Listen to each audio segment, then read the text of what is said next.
지금 뭐 하는 거야? 내 며느리한테 왜 무릎을 꿇게 해? 68살 이말순의 목소리가 한빛생명 창원지점 회의실을 가득 채웠습니다. 그날 며느리 직장 구경이나 할까 싶어 들른 보험회사에서 말순은 믿을 수 없는 광경을 목격했습니다. 10년 넘게 성실하게 일해온 며느리 은지가 팀장 앞에서 무릎을 꿇고 있었던 겁니다. 오늘 사연 시작하기 전에 구독과 좋아요 꼭 눌러주세요. 구독과 좋아요는 무료니까요.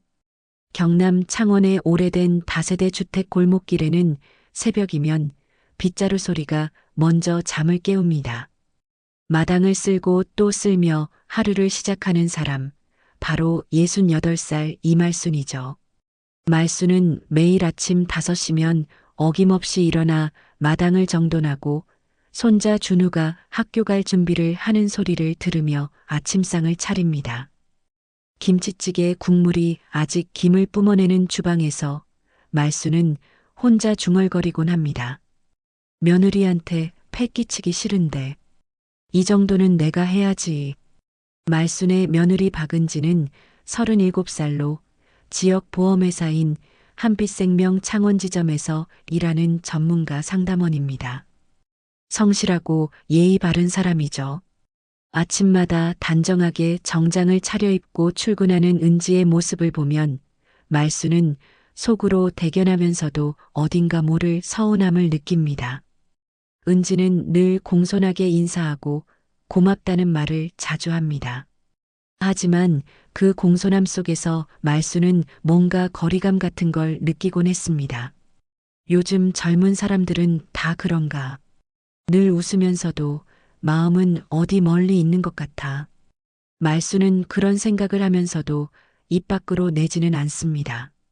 그저 묵묵히 집안일을 하고 손자가 학교 갈 때 아침밥을 챙겨주며 하루하루를 보냅니다.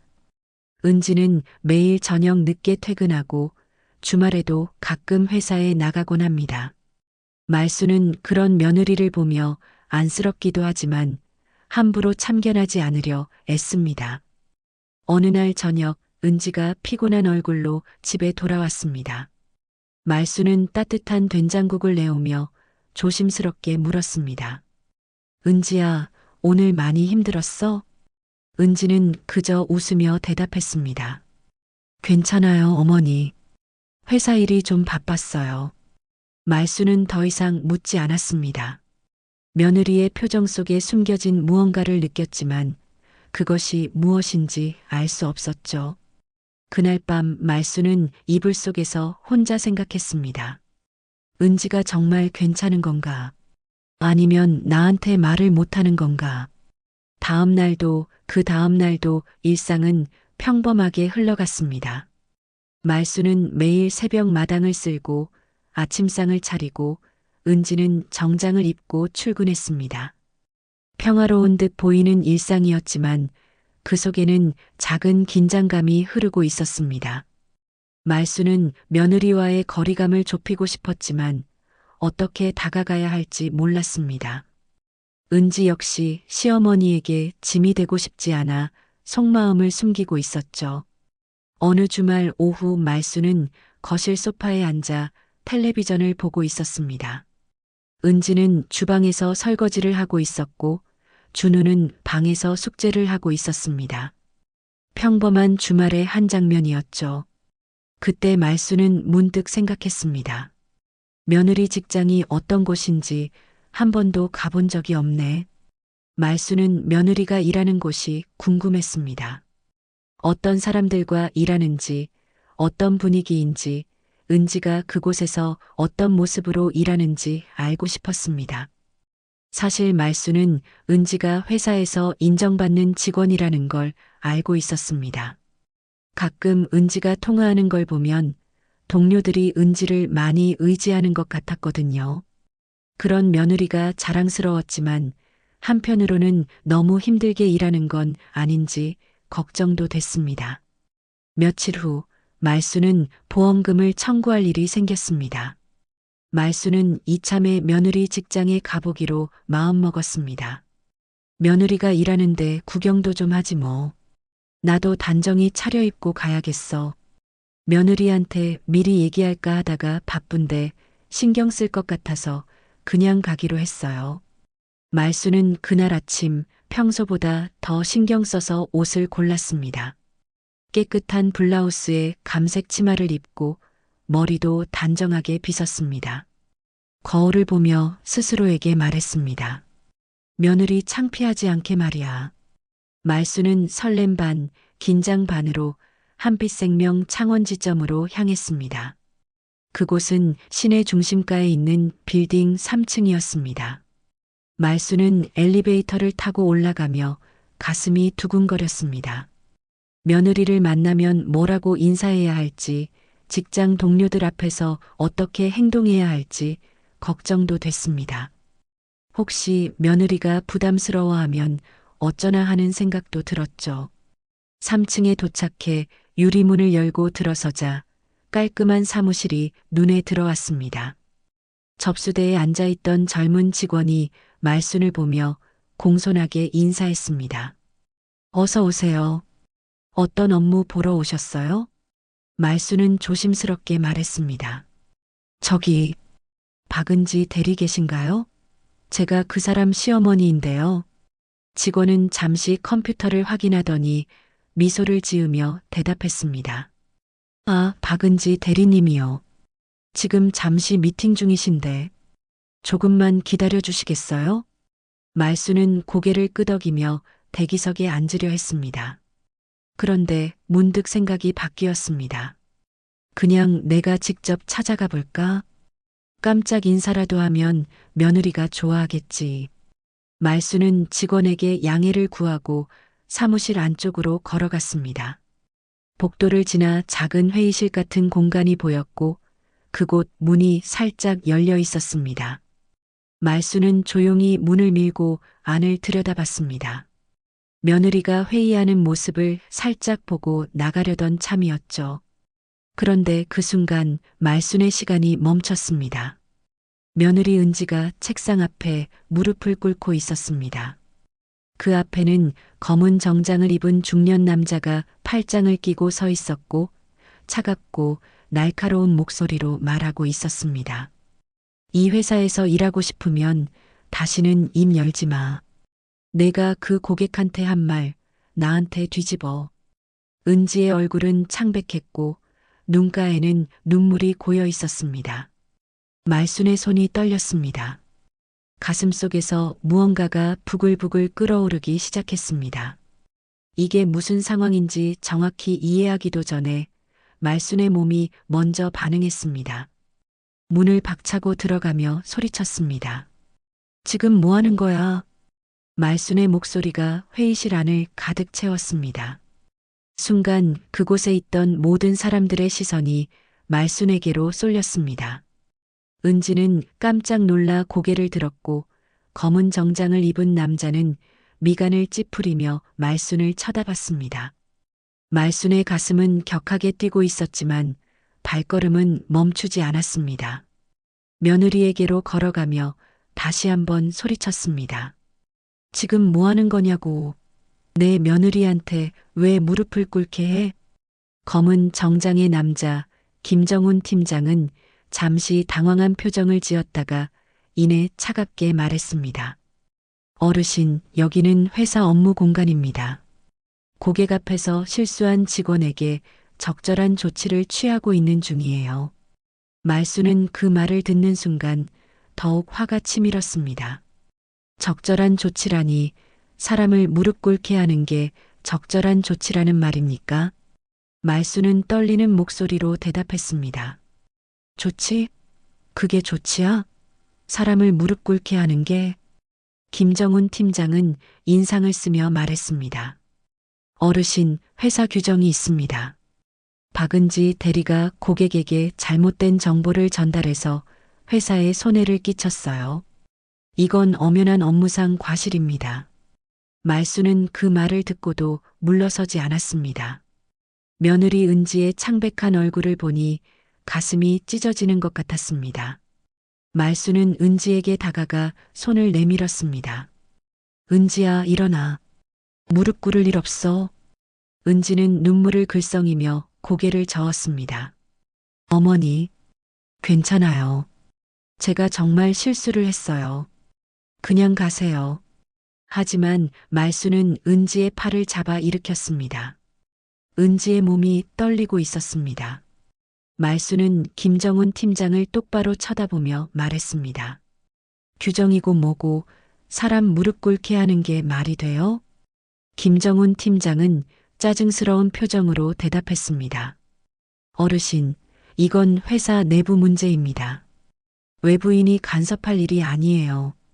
지금 당장 나가주시죠.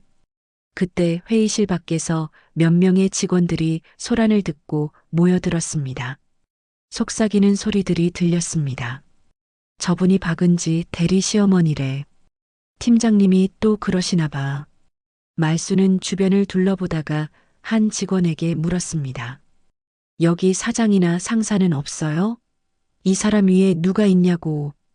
김정훈 팀장이 비웃듯 말했습니다. 지점장님은 지금 출장 중이십니다. 여기서는 제가 책임자예요. 말수는 분노로 온몸이 떨렸지만 어떻게 해야 할지 막막했습니다. 이곳은 며느리가 일하는 곳이고 자신이 너무 나서면 며느리에게 해가 될 수도 있다는 생각이 들었습니다. 하지만 그렇다고 이대로 물러설 수는 없었습니다. 은지가 말순의 팔을 잡으며 애원하듯 말했습니다. 어머니, 제발이요. 이러시면 제가 더 곤란해져요. 그냥 가세요. 말수는 며느리의 얼굴을 보며 가슴이 무너져 내렸습니다. 며느리는 지금 말순이 문제를 일으킬까봐 두려워하고 있었습니다. 말수는 떨리는 목소리로 물었습니다. 은지야, 내가 정말 잘못한 거야? 은지는 고개를 숙인 채 대답하지 못했습니다. 김정훈 팀장이 끼어들었습니다. 그렇다니까요. 박은지 대리가 고객에게 보험금 지급 기준을 잘못 설명해서 회사에 300만 원 손해를 끼쳤어요. 이게 얼마나 큰 실수인지 아세요? 말수는 그 말을 듣고 뭔가 이상하다는 느낌을 받았습니다. 며느리는 10년 넘게 이 일을 해온 전문가였습니다. 그런 사람이 그런 기초적인 실수를 할 리가 없었습니다. 하지만 지금 이 상황에서 따질 수는 없었습니다. 말수는 김정훈 팀장을 향해 마지막으로 말했습니다.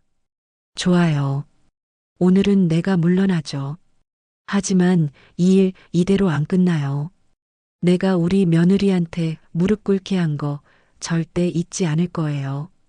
김정훈 팀장은 비웃으며 손을 흔들었습니다. 그러시든지요. 어르신, 이제 나가주시죠. 말수는 은지의 손을 꼭 잡았습니다. 은지는 눈물을 흘리며 고개를 숙이고 있었습니다. 말수는 며느리의 귓가에 작게 속삭였습니다. 은지야, 집에 오면 엄마한테 다 얘기해. 알았지? 은지는 작게 고개를 끄덕였습니다. 말수는 마지막으로 김정훈 팀장을 노려보고는 회의실을 나왔습니다. 복도를 걸어 나오는 동안 말순의 눈에서는 눈물이 흘러내렸습니다. 분노와 슬픔이 뒤섞인 눈물이었습니다. 엘리베이터를 타고 내려오는 동안 말수는 계속 생각했습니다. 며느리가 무슨 일을 겪고 있는 걸까? 정말 며느리가 잘못한 걸까? 아니면 다른 이유가 있는 걸까?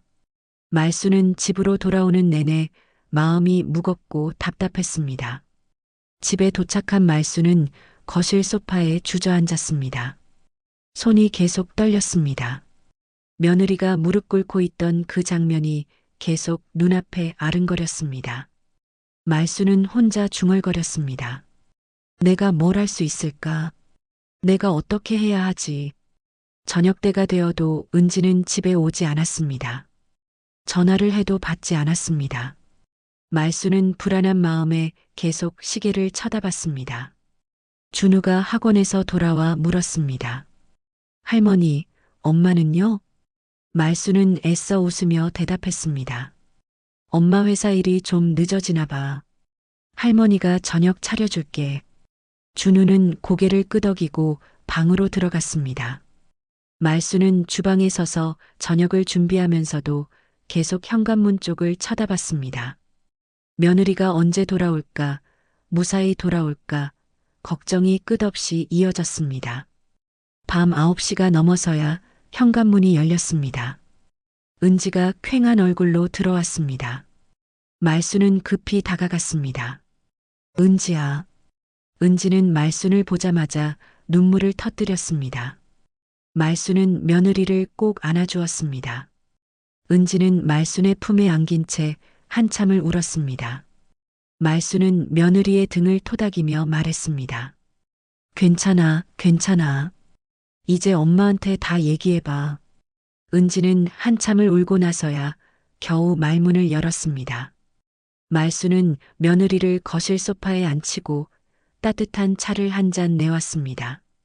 은지는 떨리는 손으로 찻잔을 받아들었습니다. 말수는 조용히 은지 옆에 앉아 기다렸습니다. 어머니, 죄송해요. 은지가 먼저 입을 뗐습니다. 말수는 고개를 저었습니다. 뭐가 미안해. 내가 잘못한 게 뭐가 있어. 은지는 눈물을 닦으며 천천히 이야기를 시작했습니다. 사실 오늘 일은 갑자기 벌어진 게 아니었습니다. 몇 달 전부터 조금씩 이상한 일들이 있었다고 합니다.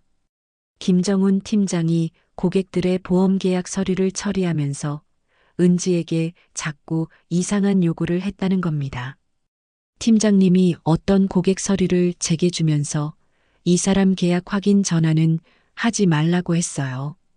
이유도 말 안 하고요. 말수는 눈살을 찌푸렸습니다. 왜 전화하지 말래? 은지는 고개를 저었습니다. 처음엔 저도 몰랐어요. 그냥 이미 확인이 끝난 건가 보다 했어요. 근데 한두 번이 아니라 계속 그러시는 거예요. 그래서 제가 이상하다 싶어서 한 고객한테 확인 전화를 했어요. 은지의 목소리가 더욱 작아졌습니다. 은지가 전화를 걸었을 때 고객은 깜짝 놀라며 말했다고 합니다. 자기는 그런 보험에 가입한 적이 없다고, 누가 자기 이름을 함부로 쓴 거냐고 화를 냈다는 겁니다. 저도 너무 놀랐어요. 그래서 다른 서류들도 확인해 봤어요. 팀장님이 확인하지 말라고 했던 계약들을요. 은지가 확인해 보니 김정훈 팀장은 실제 고객들의 개인정보를 이용해서 허위 보험 계약을 만들고 있었습니다. 고객들은 모르는 사이에 자기 명의로 보험이 가입되어 있었습니다. 하지만 실제로 보험료가 납부되는 건 아니었습니다.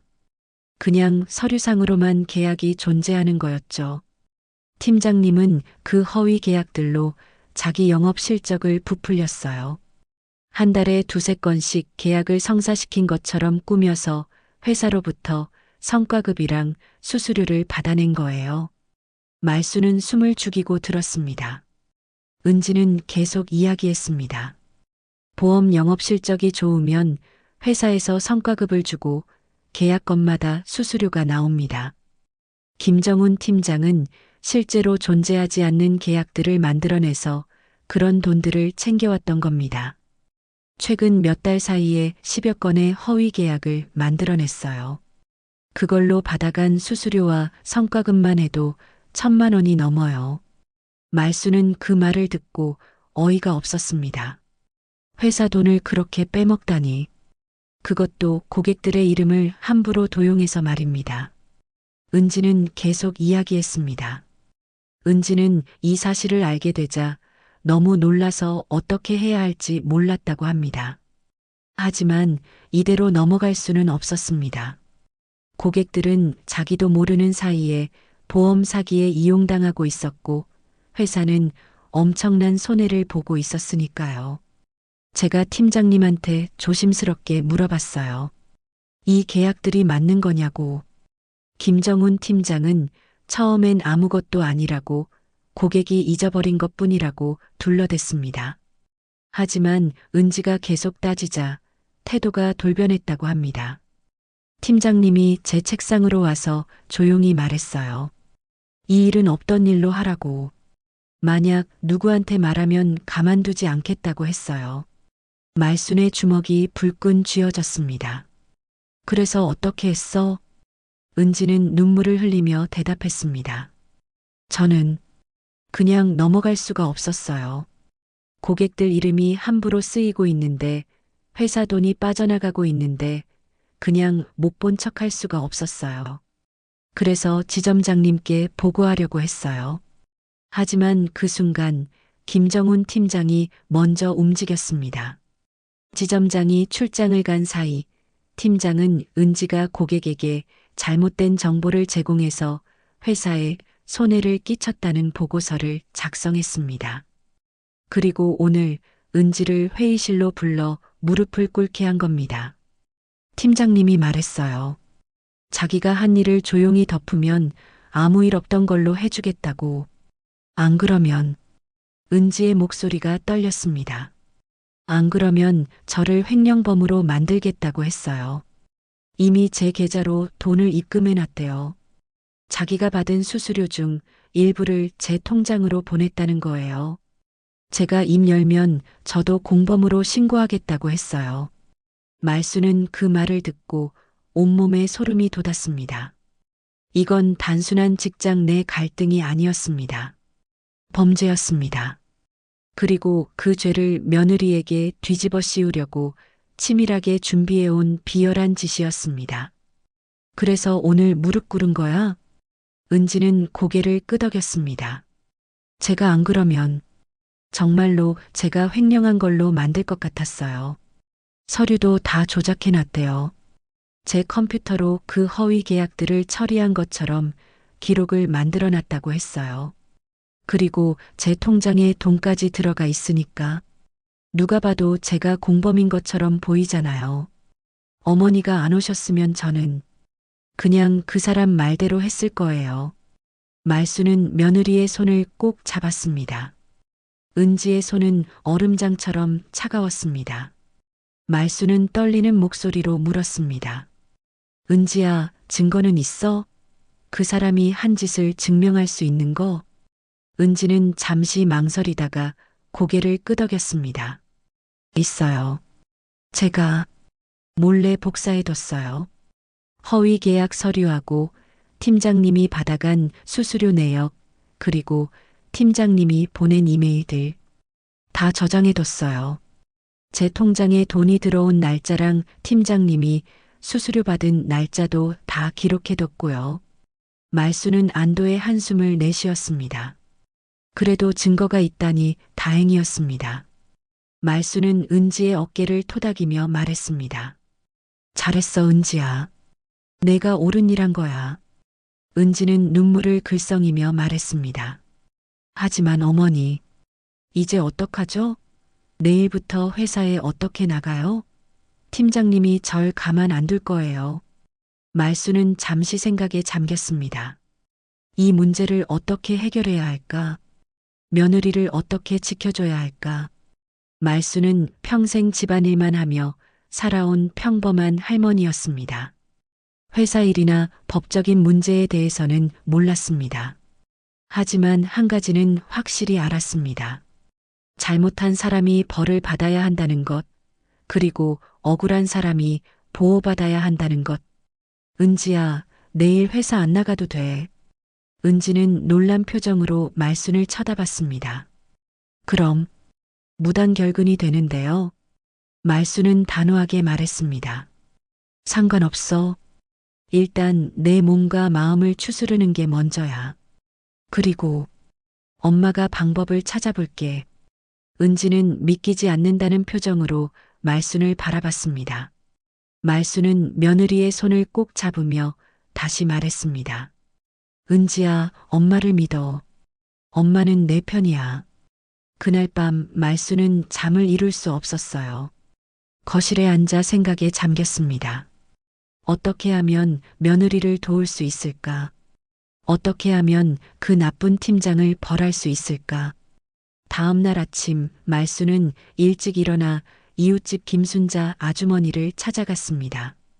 김순자는 말순보다 나이는 어렸지만 세상 물정을 잘 아는 사람이었습니다. 말순은 김순자에게 조심스럽게 상황을 설명했습니다. 순자야, 내가 좀 물어볼 게 있는데. 김순자는 말순의 이야기를 듣고 고개를 끄덕였습니다. 그런 일이 있었구만. 언니 며느리 참 답답했겠다. 말순은 물었습니다. 이럴 땐 어디다 신고를 해야 해? 경찰에 신고하면 되나? 김순자는 잠시 생각하더니 대답했습니다. 일단 회사 본사에 민원을 넣어야 할 거고 금융감독원이나 경찰에도 신고해야겠지. 근데 언니, 그것보다 중요한 게 있어. 말수는 귀를 기울였습니다. 증거를 확실히 확보해야 해. 그리고 혹시 모르니까 변호사 상담도 받아봐. 요즘은 무료 법률 상담해주는 데도 많아. 말수는 고개를 끄덕였습니다. 순자에게 고맙다고 인사하고 말수는 집으로 돌아와 은지에게 물었습니다. 은지야, 그 증거 자료들 어디 있어? 은지는 자신의 노트북을 꺼내 말순에게 보여줬습니다. 파일들이 빼곡하게 저장되어 있었습니다. 말순은 그걸 보며 생각했습니다. 이제 뭘 해야 할까? 어디서부터 시작해야 할까? 며칠이 지났습니다. 은지는 회사에 나가지 않았고 말순은 매일 아침 며느리의 방문 앞을 지나며 가슴이 아팠습니다. 은지는 방 안에서 나오지 않았고 밥도 제대로 먹지 않았습니다. 말순은 문 앞에 국그릇을 놓고 조용히 물러났습니다. 은지야, 밥이라도 먹어야지. 대답은 없었습니다. 말순은 한숨을 쉬며 거실로 돌아왔습니다. 그때 현관문이 열리고 준우가 학교에서 돌아왔습니다. 할머니, 엄마는 왜 계속 방에만 있어요?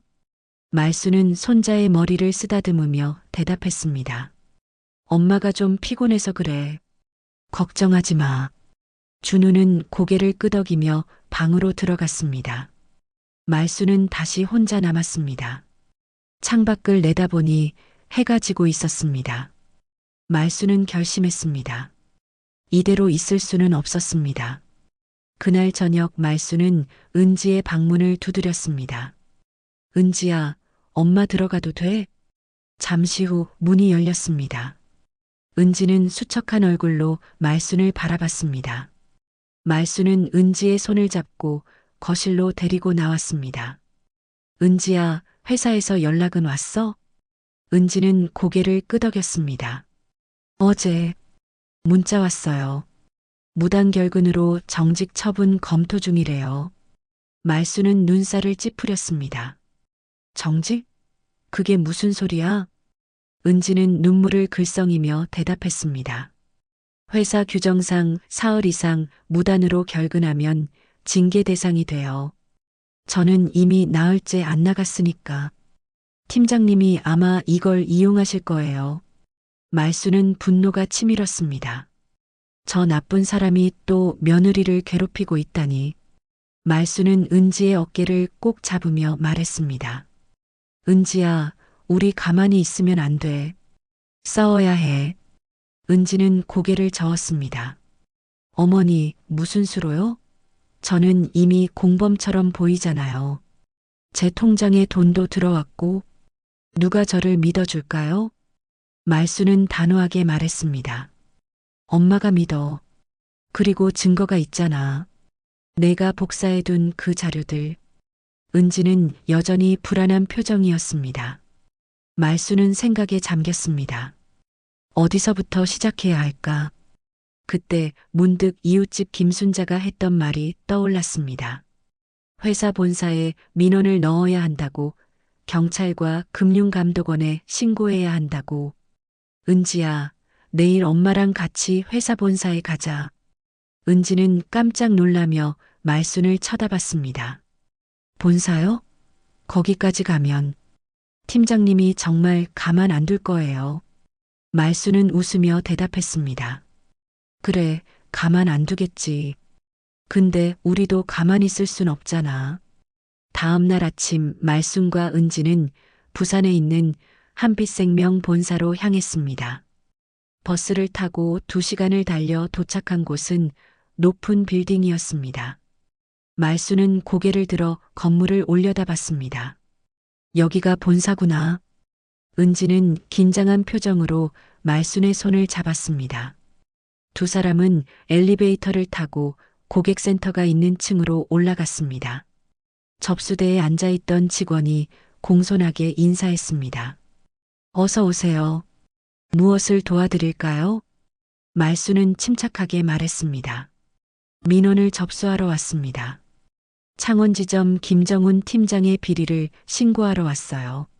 직원은 잠시 당황한 표정을 지었습니다. 그리고는 컴퓨터를 확인하더니 말했습니다. 잠시만 기다려주세요. 담당자를 연결해 드리겠습니다. 말순과 은지는 대기실에서 기다렸습니다. 30분쯤 지나자 한 남자가 나타났습니다. 40대 중반쯤 되어 보이는 사람이었습니다. 안녕하세요. 저는 본사 감사팀 차장 이동욱이라고 합니다. 어떤 일로 오셨는지 자세히 말씀해 주시겠습니까? 은지는 떨리는 목소리로 지난 몇 달간 있었던 일들을 설명하기 시작했습니다. 김정훈 팀장의 허위 계약, 고객 정보 도용, 그리고 자신을 협박한 일까지. 이동욱 차장은 진지한 표정으로 듣고 있었습니다.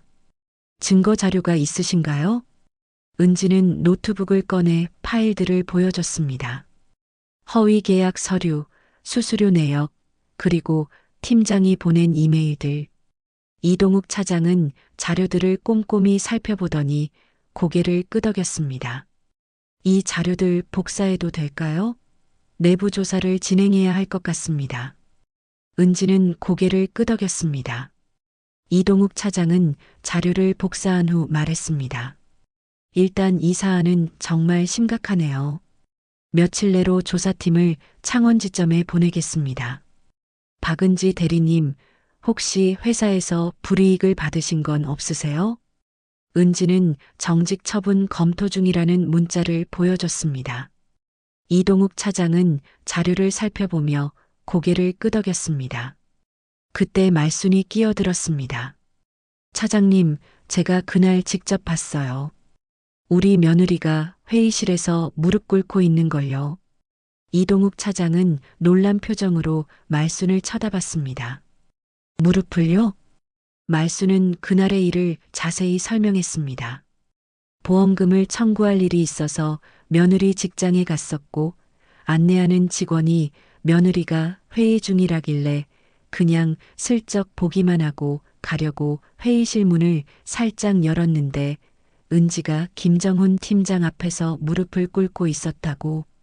그걸 보고 화가 나서 자신이 소리를 질렀고 그 소리를 듣고 많은 직원들이 모여들었다고 말했습니다.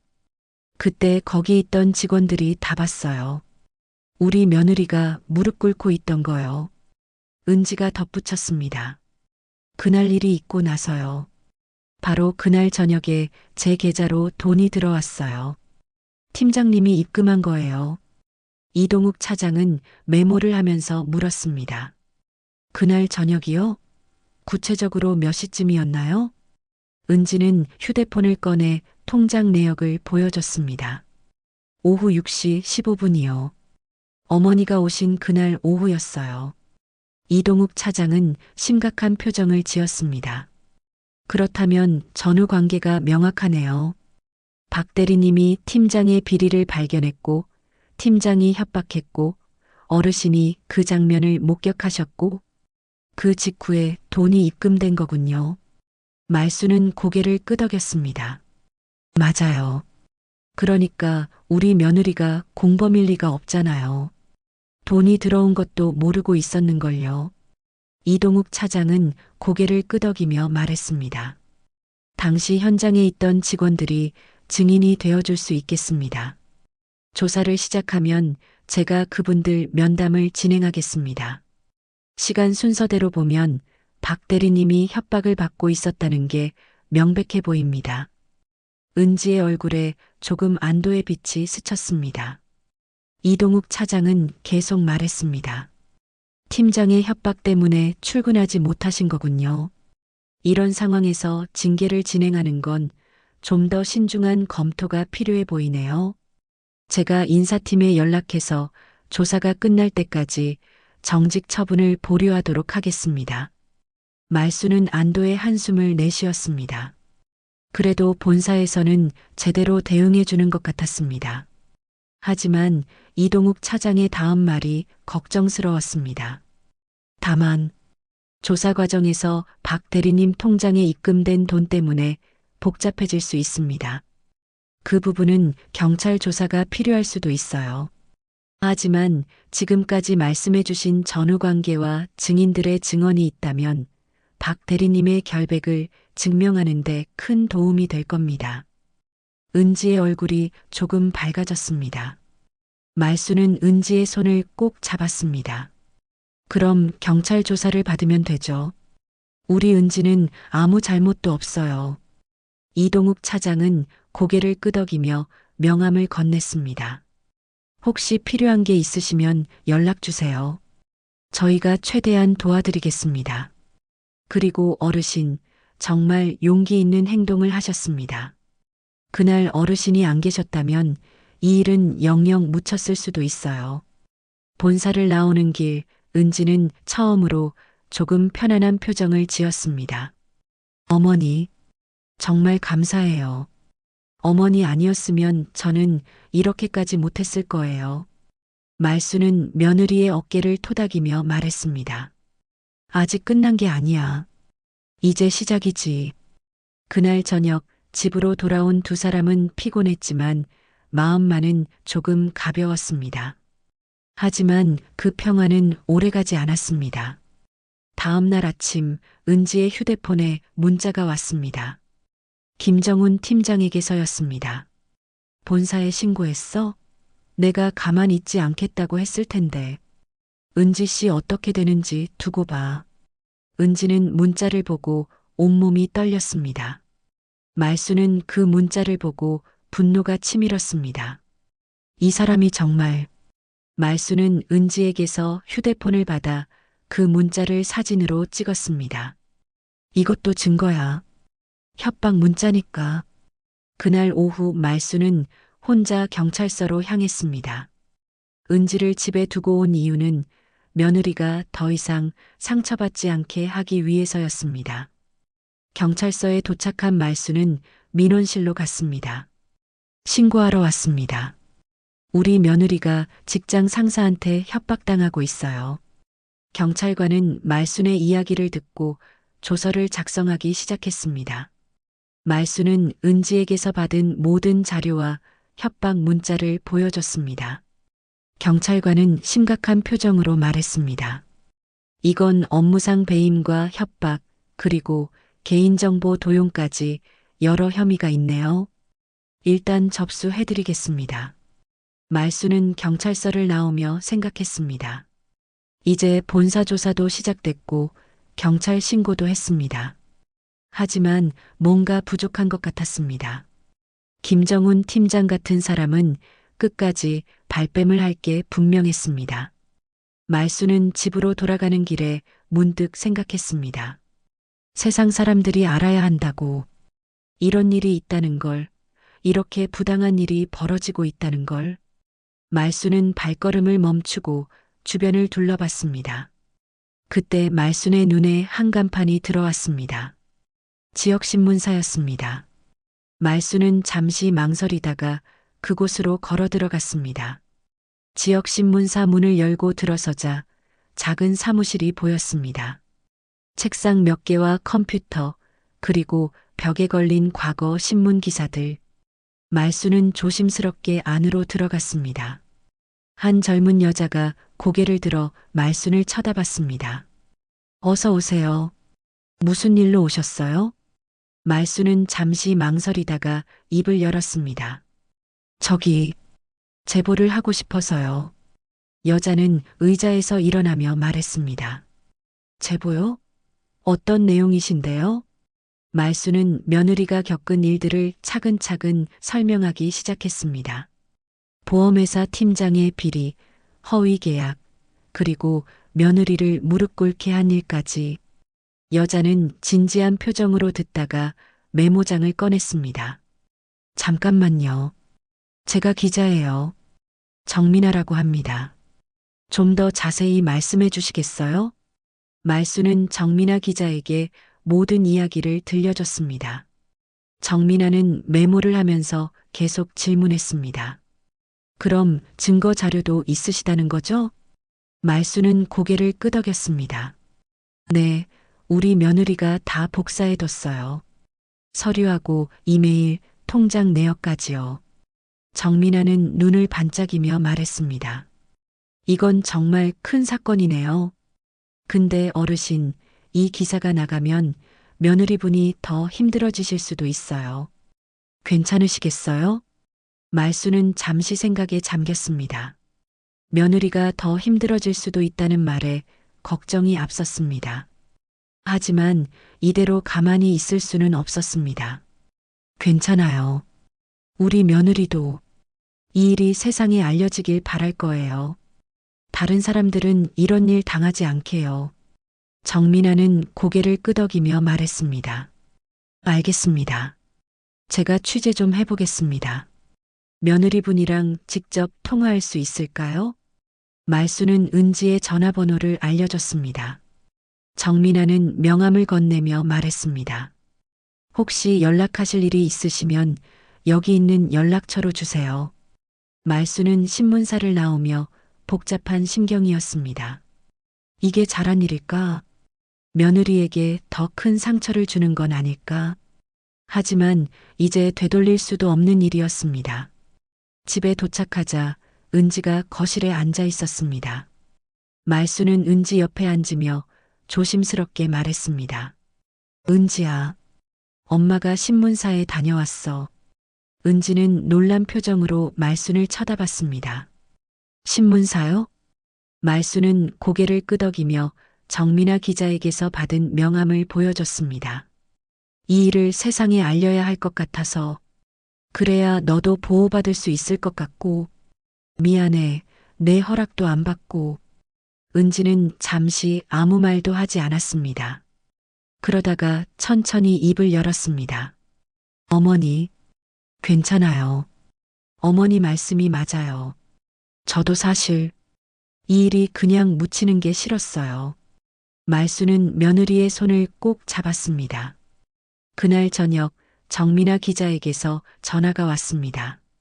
은지와 통화하고 싶다고 했습니다. 은지는 떨리는 목소리로 기자에게 모든 이야기를 들려줬습니다. 며칠 후 지역신문에 기사가 실렸습니다. 큰 헤드라인이었습니다. 한빛생명 창원지점 직원 인권 유린 논란.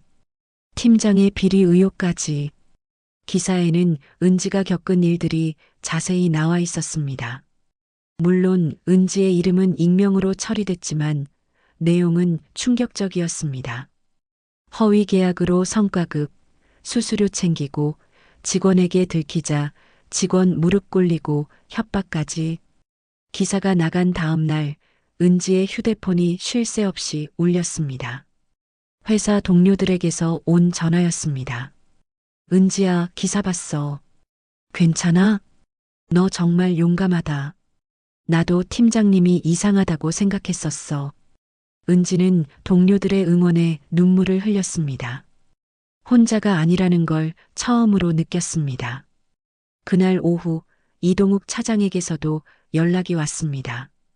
박은지 대리님, 기사 때문에 본사가 발칵 뒤집혔습니다.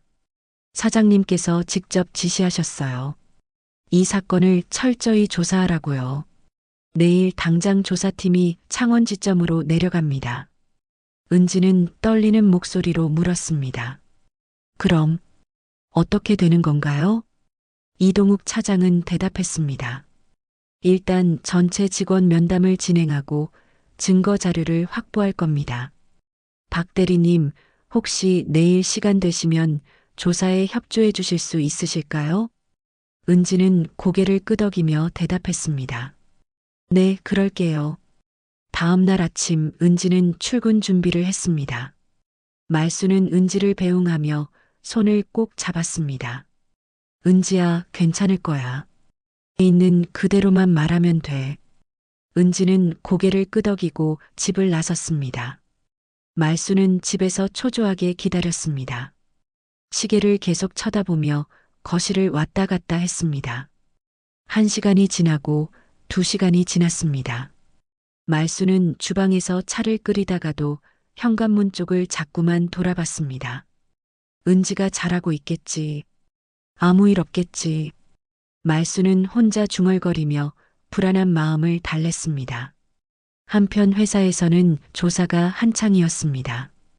이동욱 차장을 비롯한 조사팀은 회의실에서 직원들을 한 명씩 불러 면담을 진행했습니다. 그날 무릎 꿇은 사건을 목격한 직원들이 하나둘 증언을 했습니다. 네, 제가 그날 봤습니다. 박은지 대리님이 팀장님 앞에서 무릎 꿇고 계셨어요. 시어머님이 오셔서 소리 지르셨을 때 저희 다 그쪽으로 갔었어요. 정말 충격적이었습니다. 팀장님이 평소에도 직원들한테 좀 심하셨어요. 특히 박 대리님한테요. 조사팀은 은지가 제출한 증거 자료들도 꼼꼼히 검토했습니다. 허위 계약 서류, 수수료 내역, 이메일 기록, 그리고 은지 통장으로 돈이 입금된 시점까지 모든 것이 은지의 주장과 일치했습니다. 오후 늦게 조사팀은 김정훈 팀장을 회의실로 불렀습니다. 팀장은 여전히 당당한 표정으로 들어왔지만 조사팀이 증거 자료들을 하나씩 보여주자 얼굴이 창백해졌습니다. 팀장님, 이 허위 계약들에 대해 설명해 주시겠습니까? 박은지 대리 통장으로 입금한 이 돈은 무엇입니까? 당시 현장에 있던 직원 5명이 모두 박 대리가 무릎 꿇고 있었다고 증언했습니다. 이에 대해서는요? 김정훈 팀장은 말문이 막혔습니다. 변명을 늘어놓으려 했지만 증거와 증인이 너무 명확했습니다. 저녁 무렵 은지가 집으로 돌아왔습니다. 현관문이 열리는 소리를 듣고 말수는 급히 현관으로 달려갔습니다. 은지야, 어떻게 됐어?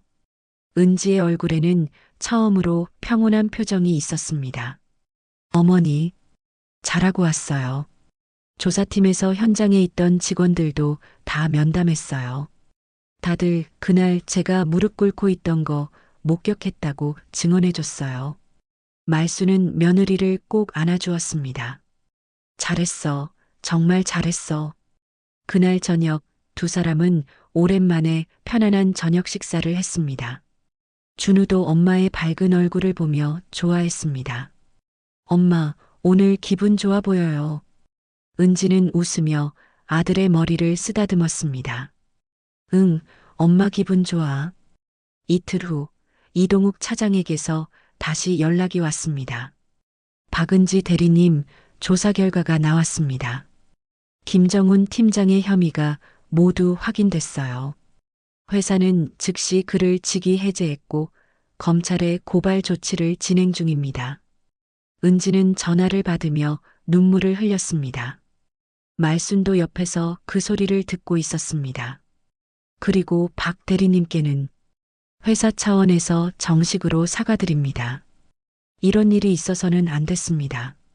전화를 끊고 은지는 말순을 바라봤습니다. 어머니, 정말 끝난 것 같아요. 하지만 그날 밤 늦게 은지의 휴대폰에 또 문자가 왔습니다. 이번엔 모르는 번호였습니다. 너 때문에 내 인생 망했어. 가만 안 둘 거야. 은지는 문자를 보고 온몸이 얼어붙었습니다. 김정훈 팀장이었습니다.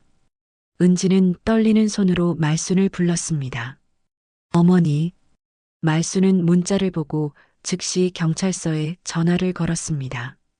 협박 문자를 또 받았다고, 이제는 정말 위험할 수도 있다고 신고했습니다.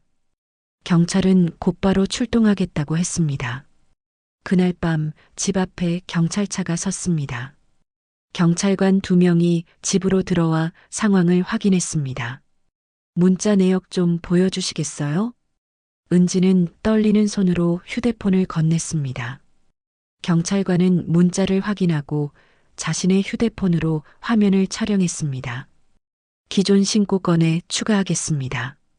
일단 오늘 밤은 저희가 순찰을 강화하겠습니다.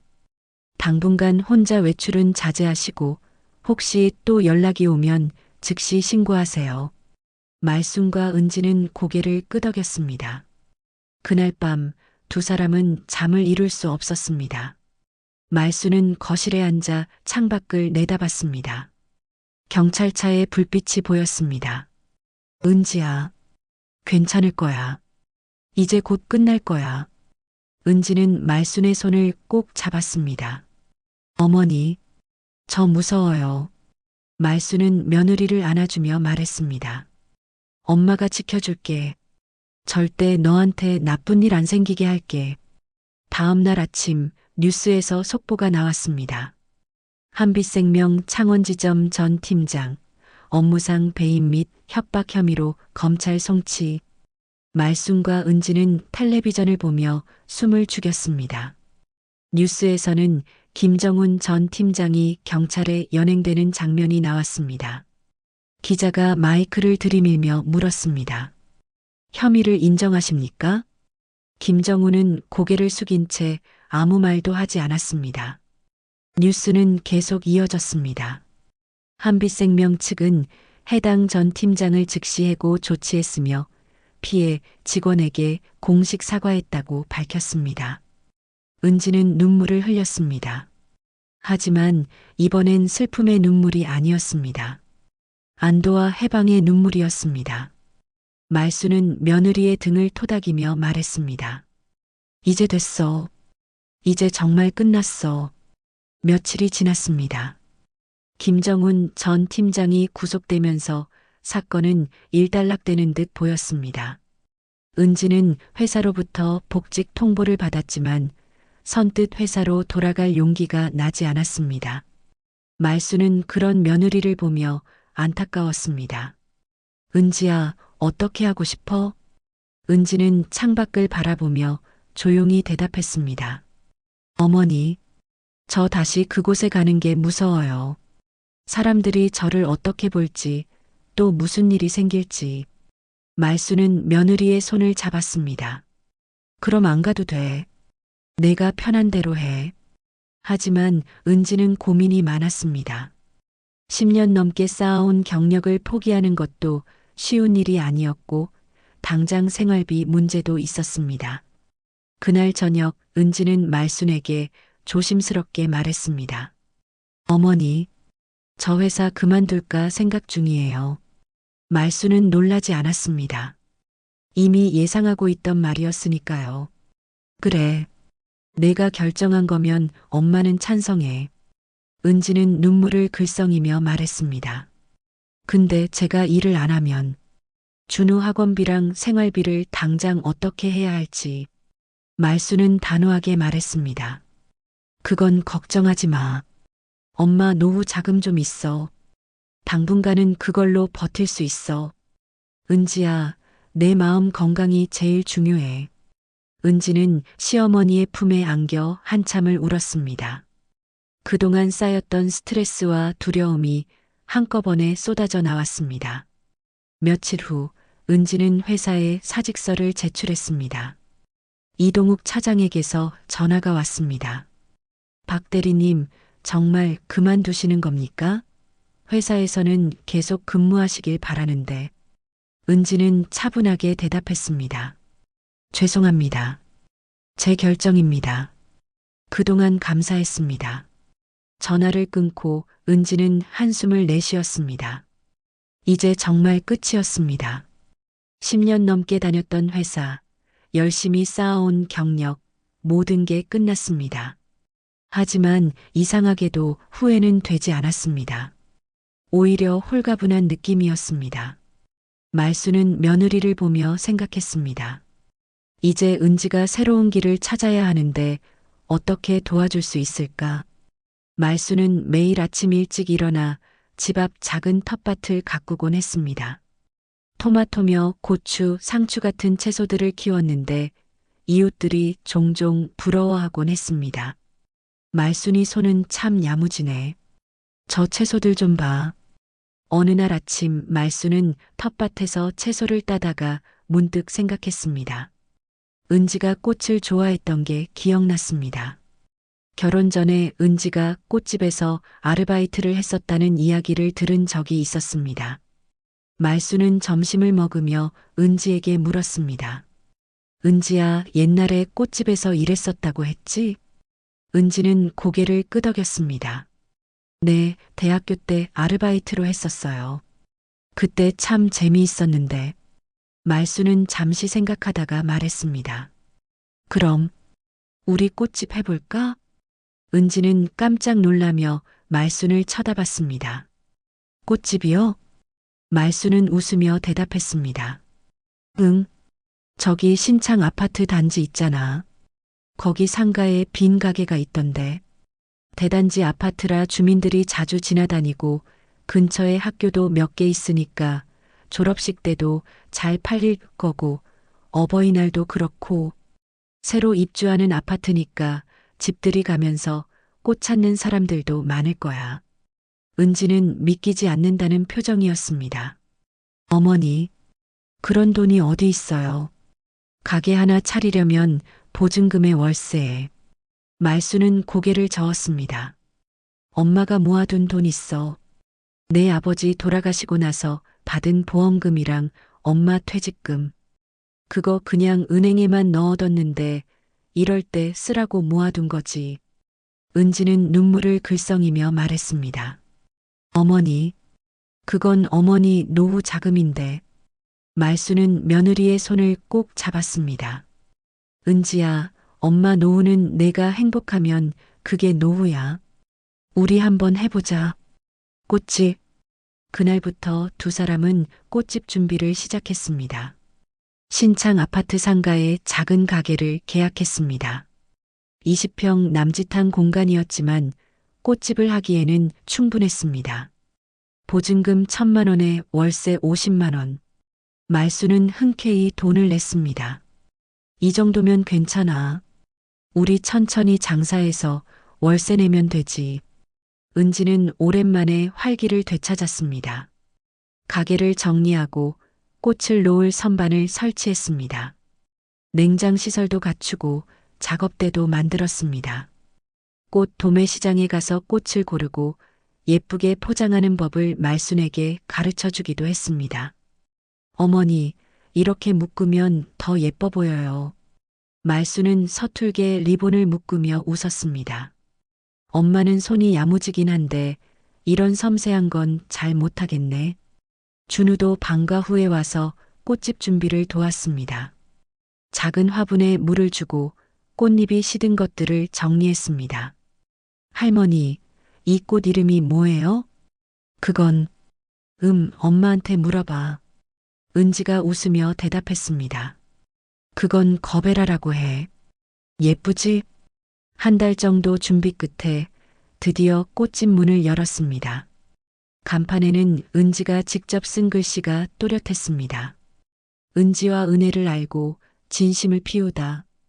개업 첫날 이웃들이 축하하러 왔습니다. 김순자 아주머니가 제일 먼저 와서 장미 한 다발을 샀고 신문 기사를 봤다는 아파트 주민들도 찾아왔습니다. 여기가 그 유명한 박은지 씨 꽃집이에요? 기사 봤어요. 응원합니다. 꽃다발 정말 예쁘게 포장하시네요. 다음에 또 올게요. 첫날부터 손님이 제법 있었습니다. 아파트 주민들이 지나다니다 들르기도 하고 집들이 화분을 사러 오기도 했습니다. 은지는 정성스럽게 손님들을 맞이했고 말수는 옆에서 거들었습니다. 이 꽃 받으시는 분 분명 좋아하실 거예요. 며칠이 지나자 단골 손님들이 생기기 시작했습니다. 아파트 경비 아저씨도 자주 들러 화분을 하나씩 샀고 주부들은 집에 놓을 꽃을 사러 왔습니다. 사장님, 저번에 산 장미 정말 오래 갔어요. 오늘은 튤립 주세요. 여기 꽃은 신선해서 좋아요. 다음 주 집들이인데 화분 예약할게요. 은지는 아파트 주민들을 위한 정기 구독 서비스도 시작했습니다. 일주일에 한 번 계절꽃을 집까지 배달해주는 서비스였습니다. 말순이 아이디어를 냈습니다. 은지야, 요즘 사람들 바쁘잖아. 꽃 사러 오기 힘든 사람들도 있을 텐데 우리가 가져다 주면 어때? 은지는 그 말에 눈이 반짝였습니다. 정기구독 안내문을 만들어 아파트 게시판에 붙이고 꽃집 앞에도 걸어뒀습니다. 반응은 생각보다 좋았습니다. 집에 늘 꽃이 있으면 기분이 좋아지는데 바쁘다 보니 자주 못 사러 왔거든요. 이거 너무 좋은데요? 한 달에 얼마예요? 저도 신청할래요. 주부들 사이에서 입소문이 나면서 구독자가 점점 늘어났습니다. 은지는 매주 월요일과 목요일 오전에 구독자들 집 앞에 꽃을 배달했습니다. 말순도 함께 다니며 무거운 짐을 날랐습니다. 할머니, 감사합니다. 이번 주 꽃도 예쁘네요. 우리 은지가 정성껏 골랐어요. 오래오래 예쁘게 보세요. 점점 손님이 늘어났습니다. 은지가 정성스럽게 포장해주는 꽃다발이 예뻤고 말순이 건네는 따뜻한 말 한마디가 좋았습니다. 무엇보다 은지의 진심이 손님들에게 전해졌습니다. 어느 날 저녁 장사를 마치고 문을 닫으며 은지가 말했습니다. 어머니, 제가 이렇게 행복해도 되는 걸까요? 말순은 웃으며 대답했습니다. 당연하지. 내가 행복한 게 제일 중요해. 하지만 평화는 오래가지 않았습니다. 어느 날 오후 꽃집에 낯선 남자가 들어왔습니다. 40대 초반쯤 되어 보이는 사람이었습니다. 안녕하세요. 박은지 씨 맞으시죠? 은지는 고개를 끄덕였습니다. 네, 그런데요. 남자는 명함을 건넸습니다. 변호사였습니다. 저는 김정훈 씨 변호를 맡은 변호사입니다. 잠깐 이야기 좀 할 수 있을까요? 은지의 얼굴이 창백해졌습니다. 말순이 앞으로 나섰습니다. 무슨 일이십니까? 변호사는 차분하게 말했습니다. 김정훈 씨가 재판을 앞두고 있습니다. 합의를 제안하고 싶어서 왔습니다. 말순은 변호사를 쏘아보며 말했습니다. 합의요? 무슨 합의를 하자는 겁니까? 변호사는 서류 가방에서 몇 장의 서류를 꺼냈습니다. 김정훈 씨가 범행을 인정하고 있습니다. 다만 형량을 줄이기 위해서 피해자분과 합의를 하고 싶어 합니다. 합의금으로 3천만 원을 제시합니다. 은지는 아무 말도 하지 못했습니다.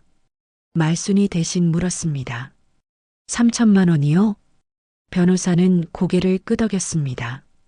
네, 김정훈 씨 측에서 최대한 준비한 금액입니다. 합의해 주시면 재판에서 선처를 구할 수 있고 박은지 씨께서도 더 이상 법정에 서지 않으셔도 됩니다. 말순은 서류를 밀어내며 말했습니다. 안 합니다. 돌아가세요.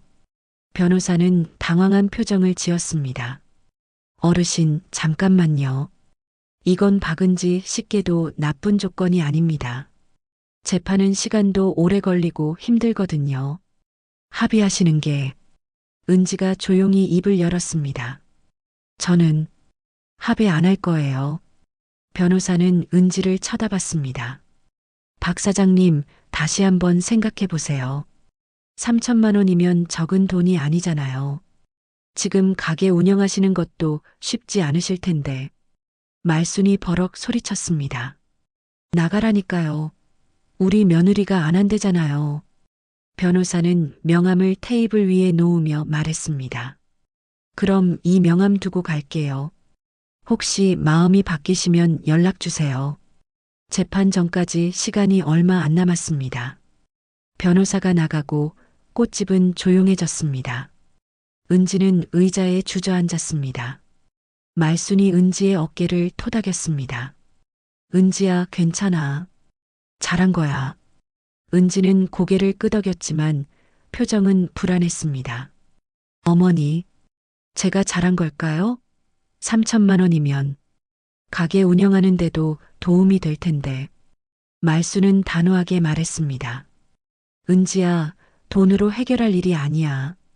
그 사람이 한 짓을 생각해봐. 너한테 무릎 꿇게 하고 협박하고 내 인생을 망가뜨리려고 했잖아. 그런 사람한테 합의해주면 안 돼. 은지는 눈물을 글썽이며 고개를 끄덕였습니다. 그날 저녁 두 사람은 오랜만에 마음이 무거웠습니다. 준우도 엄마의 분위기를 느꼈는지 조용히 밥을 먹었습니다. 며칠 후 재판날이 다가왔습니다. 은지는 법정에 증인으로 출석해야 했습니다. 말순도 함께 법원으로 향했습니다. 법정 앞에서 기다리는 동안 은지는 계속 손을 떨었습니다. 어머니, 저 떨려요. 말순은 며느리의 손을 꼭 잡았습니다. 괜찮아. 있는 그대로만 말하면 돼. 내가 잘못한 게 하나도 없어. 법정 문이 열리고 사람들이 들어가기 시작했습니다. 말순과 은지도 안으로 들어갔습니다. 방청석에 앉자 앞쪽에 김정훈이 보였습니다.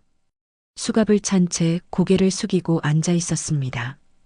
판사가 입장하고 재판이 시작됐습니다. 검사가 김정훈의 혐의를 낭독했습니다. 업무상 배임, 사문서 위조, 협박, 개인정보 도용, 여러 가지 죄목이 나열됐습니다. 피고인 김정훈은 한빛생명 창원지점 팀장으로 재직하면서 고객 개인정보를 무단으로 이용해 허위고험 계약을 작성하고 이를 통해 회사로부터 수수료와 성과급 총 1,500만 원을 부정하게 수령했습니다. 검사는 계속 말했습니다. 또한 이 사실을 발견한 부하 직원 박은지 씨를 협박하고 무릎을 꿇게 하는 등 인격을 모독했으며 박 씨의 계좌로 돈을 입금해 공범으로 만들려 했습니다. 판사가 은지를 쳐다봤습니다. 증인 박은지 씨, 앞으로 나오세요. 은지는 떨리는 다리로 증인석으로 걸어갔습니다. 선서를 하고 자리에 앉았습니다. 검사가 질문을 시작했습니다. 증인, 피고인이 증인에게 무릎을 꿇으라고 강요한 사실이 있습니까? 은지는 목이 메었지만 또박또박 대답했습니다. 네, 있습니다. 그때 상황을 설명해 주시겠습니까? 은지는 그날의 일을 떠올렸습니다. 회의실에서 김정훈 팀장 앞에 무릎을 꿇고 있던 순간, 시어머니가 문을 열고 들어왔던 순간, 은지는 천천히 이야기했습니다. 팀장님이 제가 발견한 비리를 덮으라고 했어요. 안 그러면 저를 횡령범으로 만들겠다고 했습니다. 그리고 무릎을 꿇으라고 했어요. 검사가 물었습니다. 그때 어떤 기분이었습니까? 은지는 눈물을 흘렸습니다. 너무 굴욕적이었습니다. 10년 넘게 성실하게 일했는데 제가 잘못한 게 없는데 무릎을 꿇어야 한다는 게 너무 억울했습니다. 방청석에서 말순도 눈물을 닦았습니다. 판사가 김정훈을 쳐다봤습니다. 피고인, 증인의 진술이 사실입니까? 김정훈은 고개를 숙인 채 작은 목소리로 대답했습니다. 네. 판사는 서류를 넘기며 말했습니다. 피고인 측 변호인, 할 말 있습니까? 김정훈의 변호사가 일어섰습니다. 재판장님, 피고인이 범행을 인정하고 깊이 반성하고 있습니다. 피고인은 가정 형편이 어려워 생활고에 시달리다 이런 일을 저질렀습니다. 선처를 부탁드립니다. 검사가 반박했습니다. 피고인의 범행은 계획적이고 악질적입니다. 단순히 돈을 빼돌린 것뿐만 아니라 부하 직원을 협박하고 인격을 모독했습니다. 엄벌을 요청합니다. 재판은 2시간 넘게 진행됐습니다. 증인 신문이 끝나고 판사가 선고 날짜를 정했습니다. 선고는 2주 후에 하겠습니다. 오늘 재판은 여기서 마치겠습니다. 법정을 나오는 길, 은지는 기진맥진한 표정이었습니다. 말순이 며느리를 부축했습니다. 수고했어, 은지야. 정말 잘했어. 그때 뒤에서 누군가 은지를 불렀습니다. 박은지 대리님. 돌아보니 이동욱 차장이었습니다. 이동욱은 달려와 은지에게 말했습니다. 저도 오늘 방청하러 왔어요. 증언 잘 들었습니다. 정말 용기 있는 선택이었어요. 은지는 고개를 끄덕였습니다. 이동욱은 명함을 하나 더 건네며 말했습니다. 혹시 필요한 게 있으면 언제든 연락 주세요. 회사에서도 박 대리님을 계속 지원할 겁니다. 감사합니다. 집으로 돌아오는 길 말수는 은지에게 물었습니다. 은지야, 힘들지? 은지는 고개를 저었습니다. 아니요. 오히려 시원해요. 제가 하고 싶었던 말을 다 했어요. 이제 정말 끝난 것 같아요. 2주 후 선고가 있었습니다. 말순과 은지는 다시 법정에 갔습니다. 판사가 판결문을 낭독했습니다. 피고인 김정훈에게 징역 3년을 선고한다. 방청석에서 한숨소리가 들렸습니다. 김정훈의 가족으로 보이는 사람들이었습니다. 하지만 판사는 계속 말했습니다. 피고인은 직장 상사로서의 지위를 이용해 부하 직원을 협박하고 개인정보를 도용하고 회사 재산을 횡령했습니다. 이는 용납할 수 없는 범죄입니다. 피해자가 합의를 거부한 점, 범행이 계획적이었던 점을 고려해 실형을 선고합니다. 김정훈은 고개를 떨구고 말이 없었습니다. 재판이 끝나고 은지와 말수는 법정을 나왔습니다. 햇살이 눈부셨습니다. 어머니, 정말 끝났어요. 말수는 며느리를 꼭 안아주었습니다. 그래, 이제 정말 끝났어. 우리 이제 앞만 보고 가자. 선고가 끝난 후 몇 주가 지났습니다. 창원의 거리에는 봄바람이 불고 있었습니다. 은지와 꽃집은 이제 동네에서 제법 알려진 가게가 됐습니다. 정기 구독 고객도 30명이 넘었고 주말이면 꽃다발을 사러 오는 사람들로 북적였습니다. 어느 토요일 오후 꽃집 문이 열리고 한 여자가 들어왔습니다. 30대 초반쯤 되어 보이는 사람이었습니다. 여자는 가게를 둘러보다가 조심스럽게 은지에게 다가왔습니다. 사장님, 혹시 박은지 씨 맞으세요? 은지는 고개를 끄덕였습니다. 네, 그런데요. 여자는 조심스럽게 말했습니다. 저는 한빛생명 부산지점에서 일하고 있어요. 기사 보고 사장님 이야기를 알게 됐어요. 저도 직장에서 비슷한 일을 겪고 있는데 사장님처럼 용기를 내고 싶은데 무서워서 못하겠어요. 말순이 차를 내오며 여자 옆에 앉았습니다. 앉아요. 천천히 이야기해봐요. 여자는 한참을 이야기했습니다. 자신의 상사가 고객 정보를 빼돌리고 있다는 것, 자신에게도 같은 일을 하라고 강요한다는 것. 은지는 그 이야기를 들으며 고개를 끄덕였습니다. 저도 처음엔 정말 무서웠어요. 혼자서는 못했을 거예요. 근데 다행히 어머니가 옆에서 도와주셨어요. 그리고 제가 옳다고 믿는 일이었어요. 그게 저한테 힘이 됐어요. 은지는 잠시 생각하다가 서랍에서 명함을 꺼냈습니다. 여기 한빛생명 본사 감사팀 이동욱 차장님 연락처예요. 저를 도와주신 분이에요. 이분한테 연락해 보세요. 본사는 지점에서 일어나는 비리를 정말 심각하게 받아들여요. 여자는 명함을 받아들고 눈물을 글썽였습니다. 감사합니다. 은지가 말을 이었습니다. 그리고 증거를 확보하세요. 이메일이든 메신저 대화든 서류든. 증거가 있으면 싸울 수 있어요. 말순이 여자의 손을 잡으며 덧붙였습니다. 경찰에도 신고하세요. 은지는 휴대폰을 꺼내 무언가를 적어서 여자에게 건넸습니다. 여기 제가 도움받았던 무료 법률 상담소 번호예요. 변호사 상담도 꼭 받아보세요. 혼자 싸우려고 하지 마시고요. 여자는 메모지를 소중히 받아들었습니다. 은지는 한 가지를 더 말했습니다. 그리고 언론에도 제보하세요. 저는 지역신문사에 제보했었어요. 기사가 나가니까 회사도 움직이고 사람들도 알게 됐어요. 혼자 숨어서 참으면 아무것도 바뀌지 않아요. 말순이 고개를 끄덕이며 말했습니다. 할 수 있어요. 혼자가 아니면 할 수 있어요.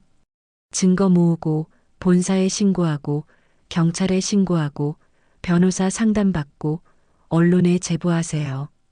그러면 반드시 길이 열려요. 여자는 눈물을 닦으며 일어섰습니다. 감사합니다. 정말, 정말 감사합니다. 할 수 있을 것 같아요. 여자가 나간 후 은지는 말순을 바라보며 말했습니다. 어머니, 제 이야기가 누군가에게 도움이 되고 있네요. 말순은 웃으며 대답했습니다. 그럼 내가 용기 있게 싸웠으니까 그게 다른 사람들한테도 힘이 되는 거야. 그날 저녁 준우가 학교에서 돌아왔습니다.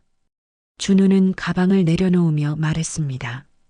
엄마, 오늘 학교에서 선생님이 그러셨어요. 세상에는 용기 있는 사람들이 필요하대요. 엄마처럼요. 은지는 눈물이 핑 돌았습니다. 말순이 손자의 머리를 쓰다듬었습니다. 준우야, 엄마 자랑스럽지? 준우는 고개를 끄덕였습니다. 네, 우리 엄마 최고예요. 며칠 후 지역 텔레비전 방송국에서 연락이 왔습니다. 은지의 이야기를 다큐멘터리로 만들고 싶다는 제안이었습니다. 은지는 처음엔 망설였지만 말순의 격려로 촬영에 응했습니다. 은지야, 내 이야기가 더 많은 사람들한테 전해지면 좋겠어. 억울한 일 당하는 사람들한테 힘이 될 거야. 촬영 날 방송국 PD와 작가가 꽃집으로 왔습니다. 은지는 카메라 앞에서 자신의 이야기를 담담하게 들려줬습니다. 무릎 꿇었던 날 시어머니가 나타났던 순간, 싸우기로 결심한 이유, 그리고 지금의 행복. 저는 처음엔 어떻게 해야 할지 몰라서 그냥 참고 넘어가려고 했어요. 하지만 어머니가 그러시더라고요. 무릎 꿇을 일은 많아도 사람 앞에선 꿇지 말라고. 카메라는 말순도 담았습니다. 말순은 수줍게 웃으며 말했습니다. 우리 며느리가 무릎 꿇고 있는 걸 보니까 화가 나서 못 참겠더라고요. 일도 꼼꼼하게 잘하고 착한 우리 며느리가 무릎 꿇을 만큼 잘못했을 리가 없거든요. 엄마로서 당연한 일을 한 거죠. 다큐멘터리는 한 달 후에 방송됐습니다.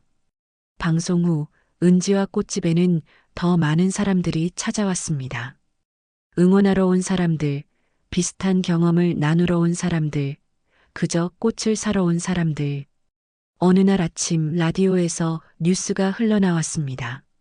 한빛생명, 직원 인권 보호 강화, 내부 고발 시스템 도입. 은지는 라디오 소리를 듣고 멈춰 섰습니다. 뉴스는 계속 이어졌습니다. 지난해 창원지점 직원 인권 침해 사건 이후 한빛생명은 전사적으로 직원 인권 보호 시스템을 개편했습니다. 익명 신고 채널을 만들고 내부 고발자 보호 제도를 강화했습니다. 말순은 커피잔을 내려놓으며 말했습니다. 봤지? 내가 한 일이 세상을 바꿨어. 은지는 눈물을 글썽였습니다. 뿌듯함의 눈물이었습니다. 그날 오후 꽃집 문이 열리고 한 할머니가 들어왔습니다. 할머니는 가게를 둘러보며 말했습니다. 우리 손녀가 이 집을 추천해 줬어요. 여기 꽃이 예쁘고 사장님이 좋은 분이라고. 희망을 주는 꽃이 있을까요? 우리 손녀가 요즘 힘들어해서요. 은지는 잠시 생각하다가 노란 프리지아를 꺼냈습니다. 이 꽃은 프리지아예요. 꽃말이 희망이에요. 손녀한테 이 꽃 주시면서 걱정하시는 할머니 마음도 전해보세요. 할머니는 꽃을 받아들고 환하게 웃었습니다. 고마워요. 손녀가 이 꽃 보면 분명 힘을 얻을 거예요. 할머니가 나간 후 은지는 창밖을 바라봤습니다. 햇살이 따스했고 바람이 부드러웠습니다. 말순이 은지 옆에 섰습니다. 은지야, 행복해? 은지는 고개를 끄덕였습니다. 네, 어머니. 정말 행복해요. 그날 저녁 가족 셋은 함께 저녁을 먹었습니다. 준우는 학교 이야기를 신나게 했고 은지는 오늘 있었던 손님 이야기를 들려줬습니다. 말수는 두 사람을 바라보며 조용히 웃었습니다. 식사를 마치고 말수는 베란다로 나갔습니다. 밤하늘에는 별이 총총했습니다. 말수는 하늘을 올려다보며 중얼거렸습니다. 여보, 우리 며느리 이제 괜찮아요. 걱정하지 않아도 돼요. 바람이 불었습니다. 따뜻한 봄바람이었습니다. 거실에서 은지와 준우의 웃음소리가 들렸습니다. 말수는 집 안으로 들어가며 웃었습니다. 어머니, 같이 텔레비전 봐요. 그래, 지금 간다. 말수는 두 사람 사이에 앉았습니다. 세 사람은 함께 웃었습니다. 창가의 흰 국화는 여전히 예쁘게 피어 있었습니다. 달빛을 받아 더욱 하얗게 빛나고 있었습니다. 그 꽃처럼 이 집안도 이제 평화롭게 빛나고 있었습니다. 무릎 꿇었던 그날로부터 여러 달이 지났습니다. 은지는 더 이상 무릎 꿇지 않습니다. 당당하게 서서 자신이 선택한 길을 걷고 있습니다. 세상 어딘가에는 아직도 억울함을 참으며 살아가는 사람들이 있을 겁니다. 부당한 일 앞에서 고개를 숙이고 무릎을 꿇어야만 하는 사람들이 있을 겁니다. 하지만 은지와 말순의 이야기가 그들에게 전해진다면 그들도 용기를 낼 수 있을 겁니다. 은지와 꽃집의 불은 오늘도 따뜻하게 켜져 있습니다. 그 불빛은 어둠 속에서 길을 잃은 누군가에게 희망이 됩니다. 억울함 속에서 무릎 꿇은 누군가에게 용기가 됩니다. 무릎 꿇었던 사람도 다시 일어설 수 있습니다. 은지가 그랬고 당신도 그럴 수 있습니다. 오늘 사연 어떠셨나요? 재미있으셨다면 구독, 좋아요, 그리고 공유도 꼭 해주세요. 더 재미있는 이야기로 찾아올게요.